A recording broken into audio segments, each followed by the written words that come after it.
देखिए, पीएम मोदी को आज ही नेशनल डेमोक्रेटिक अलायंस यानी कि एनडीए की संसदीय दल की बैठक में लगातार तीसरी बार एनडीए संसदीय दल का नेता चुना गया।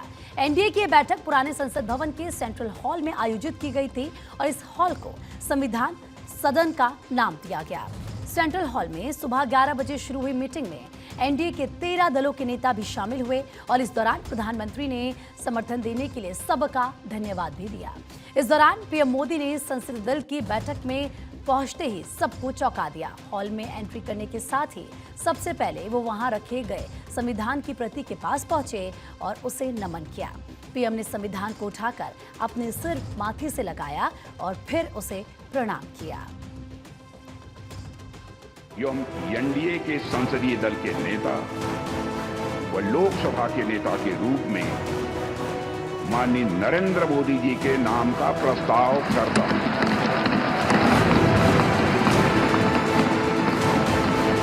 ये प्रस्ताव 140 करोड़ की देश की जनता के मन का प्रतिघोष।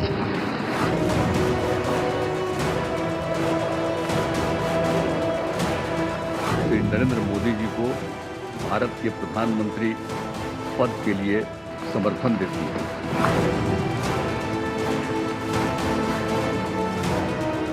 कि आज भारत पुनः इतिहास रच रहा है कि तीसरी बार लगातार बहुमत के साथ एनडीए की सरकार आ रही है।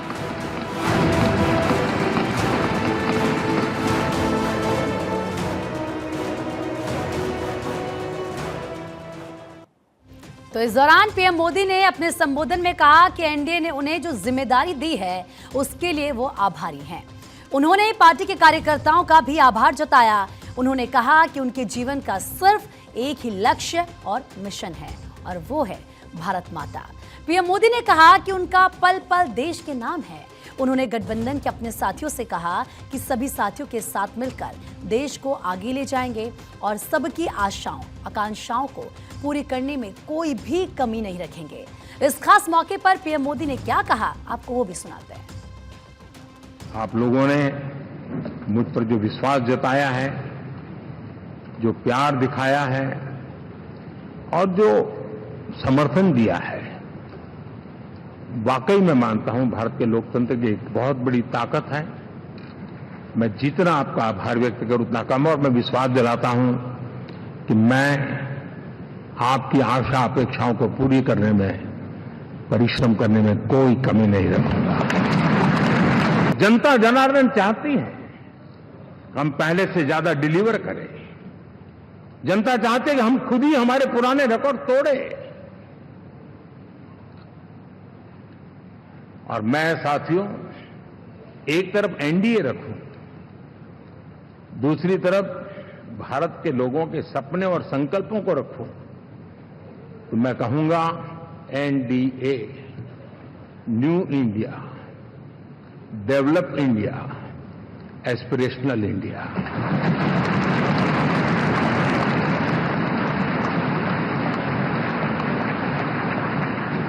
और इसी सपने और संकल्पों को पूरा करना ये हम सबका संकल्प भी है, कमिटमेंट भी है। 24 के नतीजों के बाद सरकार किसकी बनी? एनडीए। फिर हारे कहां से भाई? पहले भी एनडीए थी, आज भी एनडीए और कल भी एनडीए है।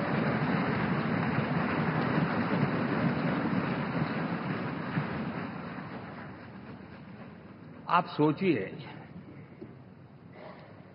10 साल बाद भी कांग्रेस 100 के आंकड़े को नहीं छू पाई।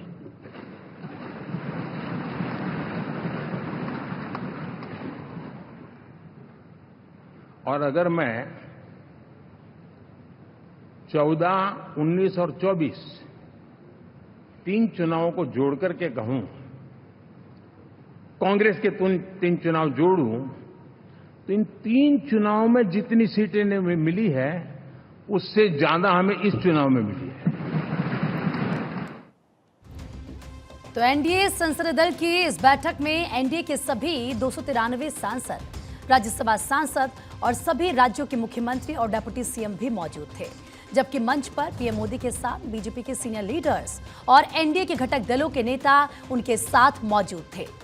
पहले आपको बताते हैं कि पीएम मोदी के साथ मंच पर कौन कौन मौजूद था। तो जो मंच पर मौजूद थे आप जान लीजिए। बीजेपी राष्ट्रीय अध्यक्ष जेपी नड्डा, अमित शाह, राजनाथ सिंह, जनसेना के अध्यक्ष पवन कल्याण, जेडीएस की तरफ से कुमारस्वामी, एनसीपी के चीफ अजित पवार, टीडीपी के मुखिया चंद्रबाबू नायडू, जेडीयू चीफ नीतीश कुमार, शिवसेना अध्यक्ष एकनाथ शिंदे, लोजपा रामविलास के अध्यक्ष चिराग पासवान भी मंच पर मौजूद रहे। इसके अलावा हिंदुस्तान आवामी मोर्चा के अध्यक्ष जीतन राम मांझी और अपना दल सोनीलाल की प्रमुख अनुप्रिया पटेल भी इस दौरान वहां पर मौजूद रहे। इसके अलावा बीजेपी शासित राज्यों के और एनडीए के मुख्यमंत्री भी यहां पर मौजूद थे, जिसमें यूपी के सीएम योगी आदित्यनाथ, मध्य प्रदेश के सीएम मोहन यादव, छत्तीसगढ़ के सीएम विष्णुदेव साय, राजस्थान के सीएम भजनलाल शर्मा, असम के मुख्यमंत्री हिमंता बिस्वा शर्मा भी मौजूद रहे। इसके अलावा यूपी के दोनों डिप्टी सीएम केशव प्रसाद मौर्य और ब्रजेश पाठक के साथ साथ बिहार के डिप्टी सीएम सम्राट चौधरी भी इस बैठक में शामिल हुए। बैठक शुरू होने के बाद बीजेपी प्रेसिडेंट जेपी नड्डा ने स्वागत भाषण दिया। उनकी स्पीच के बाद राजनाथ सिंह ने प्रधानमंत्री पद के लिए नरेंद्र मोदी के नाम का प्रस्ताव रखा। राजनाथ सिंह के इस प्रस्ताव का अमित शाह ने समर्थन किया और फिर नितिन गडकरी ने इस प्रस्ताव का अनुमोदन किया। यानी कि बीजेपी के तीनों सीनियर लीडर्स ने एक सुर में नरेंद्र मोदी को फिर से पीएम बनाने की पटकथा लिख दी है। भारतीय जनता पार्टी के संसदीय दल के नेता एवं एनडीए के संसदीय दल के नेता व लोकसभा के नेता के रूप में माननीय नरेंद्र मोदी जी के नाम का प्रस्ताव करता हूं।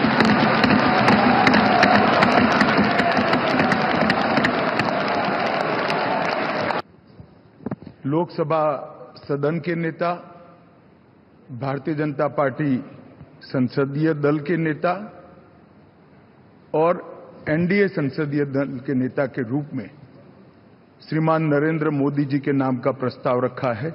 इसका मैं मन से समर्थन करता हूं।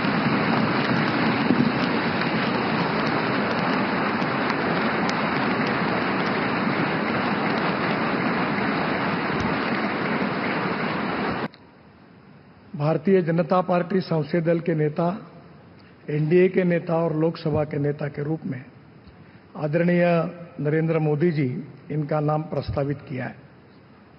मैं उसका अनुमोदन करता हूं और विशेष रूप से पिछले 10 साल में उनके नेतृत्व में कार्य करने का सौभाग्य हमको मिला और मुझे इस बात का विश्वास है कि केवल देश में नहीं तो पूरे विश्व में अपने कार्य से उन्होंने पूरे विश्व को भी प्रभावित किया है। अभी 10 साल में जो काम हुआ वो तो एक प्रकार से शुरुआत थी, पर इसके बाद आने वाले 5 साल में हम विश्व की एक महान ताकत बनेंगे, ऐसा हम सबको दृढ़ विश्वास है। बीजेपी के बाद बारी थी एनडीए के घटक दलों की।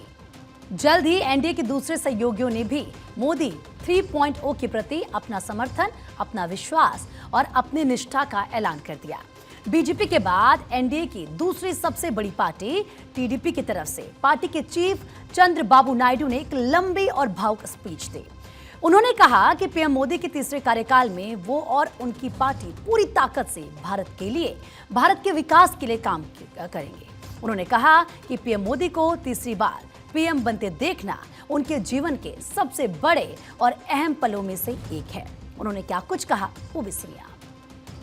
First of all, we are congratulating all of you. You have won wonderful majority.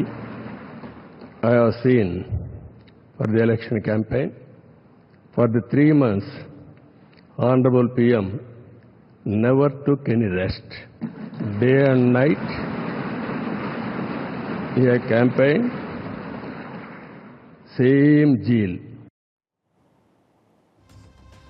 Naidu के बाद एनडीए की तीसरी सबसे बड़ी पार्टी की हैसियत से जेडीयू चीफ और बिहार के सीएम नीतीश कुमार ने भी पीएम मोदी को बिना शर्त समर्थन का ऐलान कर दिया। उन्होंने कहा कि बीते 10 सालों में जो बचे कुचे कुछ काम हैं, मोदी 3.0 में भी वो सब पूरे कर दिए जाएंगे। उन्होंने कहा कि मोदी जी जो कहेंगे हर कोई उनकी बात मानते रहेंगे। नीतीश कुमार ने विपक्षी अटकलों को भी जवाब दे दिया। उन्होंने कहा कि वो अब मोदी जी को छोड़कर कभी भी नहीं जाने वाले हैं और पूरे वक्त मोदी के साथ ही रहेंगे। Party Janata Dal United, Bharatiya Janata party संसदीय दल के नेता आदरणीय श्री नरेंद्र मोदी जी को भारत के प्रधानमंत्री पद के लिए समर्थन देती है। आज ये बहुत ही खुशी की बात है। 10 साल से ये प्रधानमंत्री हैं और फिर प्रधानमंत्री होने जा रहे हैं और इन्होंने पूरे देश की सेवा की। अब पूरा भरोसा है कि जो कुछ भी बचा है अगली बार ये सब पूरा कर देंगे और जो भी हर राज्य का है, और हम लोग पूरे तौर पर सब दिन इनके साथ रहेंगे। तो सीएम नीतीश कुमार का ये बयान इसीलिए भी अहम है क्योंकि नतीजों के बाद से ही नीतीश कुमार को लेकर चर्चाओं का बाजार गर्म था। लेकिन नीतीश कुमार ने एक बार फिर मंच से ये साफ कर दिया है कि विपक्ष चाहे कुछ भी कहता रहे, वो हर हालत और हर कीमत में पीएम मोदी के साथ बने रहेंगे। देश की तरक्की के लिए उनके साथ काम करते रहेंगे। यही नहीं, नीतीश कुमार जब भाषण देकर लौटे तो उन्होंने पीएम मोदी के पैर भी छुए। आपको वो वीडियो भी देखना चाहिए। तो तस्वीरें आप देख सकते हैं भाषण के बाद किस तरीके से नीतीश कुमार आए और फिर उन्होंने प्रधानमंत्री नरेंद्र मोदी के पैर छुए। और ये तस्वीर क्योंकि आज सोशल मीडिया पर खूब ज़्यादा चर्चा का विषय बनी रही, लोगों के अलग अलग रिएक्शन इस पूरे मामले में सामने आए। और देखिए, हम आपको तस्वीर दिखा रहे हैं किस तरीके से गर्मजोशी के साथ प्रधानमंत्री नीतीश कुमार के साथ हाथ भी मिलाया और उसके बाद नीतीश कुमार जाकर चंद्रबाबू नायडू के बगल में बैठ गए।